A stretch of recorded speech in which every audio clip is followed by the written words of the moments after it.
आज चर्चा कांग्रेस के अंदर हो रहे एक बड़े बदलाव की, जो पार्टी के काम करने के तरीके को पूरी तरह बदल सकता है। ये बदलाव खास तौर पर जिला स्तर पर काम करने वाले नेताओं यानी जिला अध्यक्षों को लेकर है। लंबे समय से कांग्रेस पर यह आरोप लगता रहा है कि पार्टी में फैसले सिर्फ ऊपर से होते हैं और नीचे के नेताओं को ज्यादा आजादी नहीं होती। लेकिन अब पार्टी इस सोच को शायद बदलना चाहती है।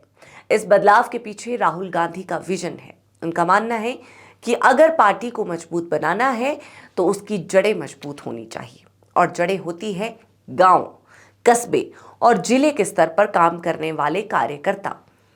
इसीलिए अब कांग्रेस ने तय किया है कि जिला अध्यक्षों को ज्यादा ताकत और जिम्मेदारी दी जाएगी। अब पहले जैसा सिस्टम नहीं रहेगा जहां जिला अध्यक्ष किसी भी बड़े फैसले या आंदोलन के लिए ऊपर से अनुमति का इंतजार करते थे। अब उन्हें अपने इलाके के मुद्दों पर खुद फैसला लेने की आजादी होगी। अगर उनके क्षेत्र में कोई जनहित का मुद्दा है तो वो तुरंत उस पर आंदोलन शुरू कर सकते हैं, लोगों के बीच जा सकते हैं और पार्टी की तरफ से कार्यक्रम आयोजित कर सकते हैं। इसका मतलब है कि अब काम नीचे से शुरू होगा और ऊपर तक पहुंचेगा। इस बदलाव को सही तरीके से लागू करने के लिए पार्टी ने जिला अध्यक्षों के लिए 10 दिन का विशेष प्रशिक्षण शिविर भी आयोजित किया था। इस शिविर में उन्हें सिखाया गया कि चुनाव कैसे मैनेज करना है, बूथ स्तर पर कैसे काम करना है, वोटर से कैसे जुड़ना है और सोशल मीडिया का सही इस्तेमाल कैसे करना है। साथ ही उन्हें यह भी समझाया गया कि अपने इलाके के असली मुद्दों को कैसे पहचानना है और उन पर प्रभावी तरीके से काम कैसे करना है। एक और अहम बदलाव यह है कि अब पार्टी में पद उन्हीं लोगों को दिए जाएंगे जिनका जनता से सीधा जुड़ाव है, यानी जो लोग जमीन पर काम करते हैं, आम लोगों से बात करते हैं और उनकी समस्याओं को समझते हैं, वही आगे आएंगे। सिर्फ बड़े नाम या पुराने नेता होने से अब काम नहीं चलेगा।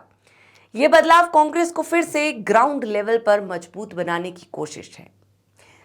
कार्यक्रम के दौरान एक दिलचस्प बात तब सामने आई जब चंबा के जिला अध्यक्ष ने छात्र संघ चुनाव फिर से शुरू करने की बात उठाई।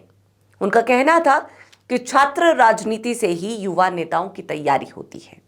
राहुल गांधी ने इस सुझाव को ध्यान से सुना और इस पर विचार करने की बात भी कही। इससे यह संकेत मिलता है कि पार्टी युवाओं को भी ज्यादा मौका देना चाहती है। अब अगर इस पूरे बदलाव को एक लाइन में समझे तो कांग्रेस टॉप टू बॉटम यानी ऊपर से नीचे वाले मॉडल को छोड़कर बॉटम टू टॉप यानी नीचे से ऊपर वाले मॉडल की ओर बढ़ रही है। इसका मतलब है कि अब पार्टी की असली ताकत जिला और बूथ स्तर के कार्यकर्ता होंगे। हालांकि ये बदलाव सुनने में बहुत अच्छा लगता है, लेकिन इसके सामने कुछ चुनौतियां भी है। सबसे बड़ी चुनौती ये है कि क्या सभी जिला अध्यक्ष इस नई जिम्मेदारी को सही तरीके से निभा पाएंगे, क्योंकि अब उन्हें खुद फैसले लेने होंगे और उसकी जिम्मेदारी भी उठानी होगी। दूसरी चुनौती यह है कि ज्यादा आजादी मिलने से कहीं आपसी मतभेद ना बढ़ जाए। दूसरा खतरा गुटबाजी का भी है, जो पहले से ही हिमाचल कांग्रेस की एक बड़ी समस्या रही है। अगर जिला स्तर पर नेताओं को ज्यादा ताकत मिलती है तो यह भी संभव है कि अलग अलग गुट अपने अपने तरीके से काम करने लगे। ऐसे में पार्टी का सामूहिक प्रदर्शन प्रभावित हो सकता है। तीसरी चुनौती यह है कि क्या यह बदलाव सिर्फ कागजों तक सीमित रहेगा या वास्तव में जमीन पर उतरेगा। राजनीति में कई बार बड़े ऐलान होते हैं, लेकिन उनका असर जमीनी स्तर पर नहीं दिखता। अगर प्रशिक्षण के बाद भी जिला अध्यक्ष पुराने ढर्रे पर ही काम करते रहें तो इस पूरी पहल का फायदा सीमित रह जाएगा। अब एक तरफ पार्टी जिला अध्यक्षों को ज्यादा ताकत देने की बात कर रही है, उन्हें फैसले लेने की आजादी दे रही है, लेकिन दूसरी तरफ अभी भी हिमाचल के 2 जिला अध्यक्षों की नियुक्ति नहीं हो पाई है और इसे लेकर पार्टी के अंदर काफी मंथन चल रहा है। यहीं पर सवाल उठता है कि जब पार्टी खुद सभी जिलों में नेतृत्व तय करने में संघर्ष कर रही है तो नए मॉडल को पूरी ताकत के साथ लागू करना कितना आसान होगा। लेकिन अगर ये मॉडल सही तरीके से काम करता है तो इससे कांग्रेस को बड़ा फायदा हो सकता है। पार्टी फिर से जमीनी स्तर पर मजबूत हो सकती है, कार्यकर्ताओं का मनोबल बढ़ सकता है और चुनाव में बेहतर प्रदर्शन देखने को मिल सकता है।